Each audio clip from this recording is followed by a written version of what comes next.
दोस्तों आज हम सब लॉकडाउन के अंदर अपने घरों में बंद हैं, क्वारंटाइन हम हो रहे हैं। क्वारंटाइन शब्द हमने पहली बार सुना है, अंग्रेजी का शब्द है दोस्तों। क्वारंटाइन हमारे पूर्वज जो इतने अच्छे वैज्ञानिक थे, इतनी अच्छी रिसर्च हमारे लिए करके गए थे, उन सब को मैं आज नई पीढ़ी को दोबारा से याद दिलाना चाहता हूं इस वीडियो के माध्यम से। वीडियो को लास्ट तक देखिए कि हमारे पूर्वज इस आज जो बीमारी आई हुई है, जिसके लिए इतना शोर शराबा हो रहा है, पूरा विश्व लॉकडाउन में है, तो हमारे पूर्वज तो ऐसी बीमारियों के लिए पहले से ही रिसर्च करके चले गए। वो क्वारंटाइन शब्द का मतलब समझते थे। कैसे समझते थे, चलो आपको भी एक नए संदर्भ में आज मैं समझाता हूं। दोस्तों बच्चे के जन्म से लेकर जब किसी भी घर में कोई नया बच्चा जन्म लेता था तो 1 महीने के लिए उस जच्चा बच्चा को घर के अंदर ही क्वारंटाइन करते थे, एक अलग कमरे में रखते थे। और बाहर से आने जाने वाला, उसके मायके से भी कोई व्यक्ति आता था तो उसको भी 5 से 7 घंटे अलग बिठाकर फिर उसके साथ मिलने देते थे। ऐसी हमारी समृद्ध परंपरा थी। और दोस्तों दूसरी बात, जिस घर में बच्चे ने जन्म लिया है उस घर के आस पड़ोस के लोग जब तक उनके घर में हवन यज्ञ होकर शुद्धिकरण नहीं हो जाता था तब तक उनके घर से किसी भी चीज का लेन देन नहीं करते थे। उसको हरियाणवी भाषा में बोलूं तो कहते थे कि स्यावड़ लगी हुई है। जब उनके घर से वो निकल जाती थी तो उसके बाद लेना देना शुरू करते थे। दोस्तों उसके बाद बताता हूं कि हमारे यहाँ तीज त्योहार मनाकर साल में 2 बार कम से कम पूरे घर की चूने से पुताई करते थे, यानी घर को सैनिटाइज करते थे।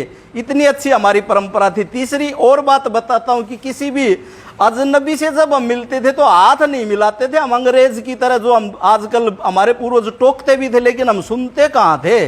दूर से ही नमस्ते करने की जो हमारी परंपरा थी वो बड़ी ही जेन्युइन परंपरा थी, जो आज के संदर्भ में भी ज्यों की त्यों लागू होती है। और दोस्तों उसके बाद हमारे पूर्वजों का कितना अच्छा विज्ञान था कि कोई भी व्यक्ति घर के बाहर से जब भी आता है तो बाहर पहनने जाने वाली चप्पलें अपने देहरी दरवाजे के बाहर ही निकाल के घर के अंदर प्रवेश करता था। और बाहर और हमारी खाने की जो परंपरा थी, जो आजकल आप खाते हो ना, बैठ के पिज्जा बर्गर जो भी खाते हो और उसको यूं ही खाना शुरू कर देते हो। दोस्तों हमारी जो परंपरा थी वह क्या थी कि हाथ धोकर खाना चाहिए, हाथ धोकर हम खाते थे। दोस्तों उसके बाद जो आज के संदर्भ में सबसे बड़ी खोज हमारे पूर्वज करके जा चुके थे कि मृत व्यक्ति के साथ उसके अंतिम संस्कार में जितने भी लोग शामिल होते थे वहां से तुरंत आने के बाद नहाते थे और उन कपड़ों को धोते थे और उसके बाद ही घर में एंट्री करते थे। और घर में पहुंचने से पहले ही मुझे भी पता है और आप सबको भी पता होगा कि जहां भी हमारा अंतिम संस्कार करने की जो गांव से बाहर जगह होती है उसके पास कहीं ना कहीं पानी की व्यवस्था जरूर होती, वहीं से हाथ धोकर आते थे सभी लोग।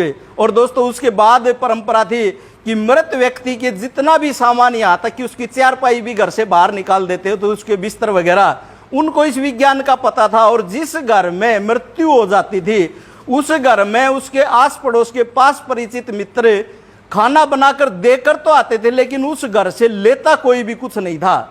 तो दोस्तों इतनी समृद्ध हमारी परंपरा थी। दोस्तों हमारी खास समृद्ध परंपरा, आप किसी भी गांव के चारों तरफ कोनों पर नजर दौड़ाकर देखिए, जो लोग मांस मछली खाते थे, मीट इत्यादि खाते थे, उनको गांव से बाहर बसाया जाता था।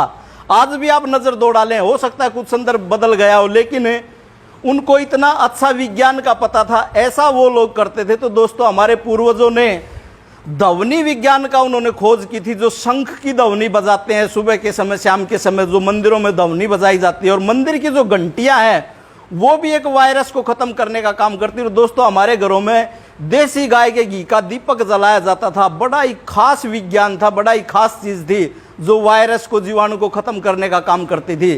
दोस्तों कोई भी किसी भी घर में कोई भी अनिष्ट होने के बाद उस घर के शुद्धिकरण के लिए उसमें हवन यज्ञ अवश्य ही करवाया जाता था। यह भी हमारे पूर्वजों की खोज थी।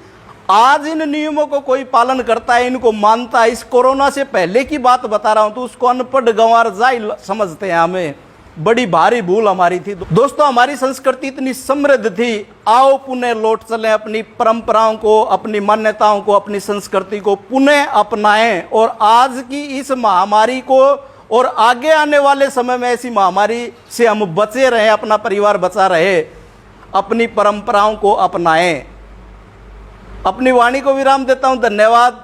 जय हिंद, जय जवान, जय किसान।